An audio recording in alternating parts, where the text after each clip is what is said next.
Hello' everyone, মই পৰিণীতা মোৰ অন্য এটা মিনি ভ্লগলৈ স্বাগতম জনাইছোঁ। ইফালে আজি কলেজলৈ যাবলৈ ওলাই মোক মায়ে ভাতকেইটাও আনি দিলে, খাই লৈ আহিলোঁ।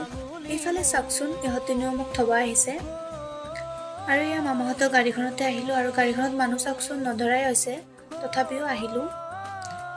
তাৰপিছত আহি কলেজত এটা ক্লাছ কৰিলোঁ, কৰি মেলি এয়া অফিচত আহিলোঁ। আমাৰ এটা ছাবজেক্ট ভুল হৈ আছিল বাবে। তাৰপিছত মেমত যিহেতু নাই, আমি লুডুৱে খেলিলোঁ অলপ। তাৰপিছত আহোঁতে আমি দোকানতো সোমাই আহিলোঁ আৰু ইহঁতক চাওকচোন গাড়ীত একেবাৰে ভৰি মেলি দিছে। তাৰপিছত মই ঘৰলৈ আহি আইতাহঁতৰ ঘৰতো আহিলোঁ আৰু আইতাৰ কিছুমান কাপোৰ জাপিব লগা আছিল আৰু সেইখিনি জাপি দিলোঁ।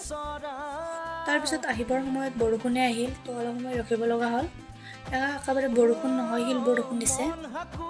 তাৰপিছত আহোঁতে মই চিকেন পকৰা লৈ ঘৰলৈ আহিলোঁ আৰু চিকেন পকৰাকেইটা খাবলৈ বহুত সোৱাদ লগা আছিল। আৰু আজিৰ ভিডিঅ'টো এইখিনি আছিল। কেনেকুৱা লাগিছে জনাব। Good night.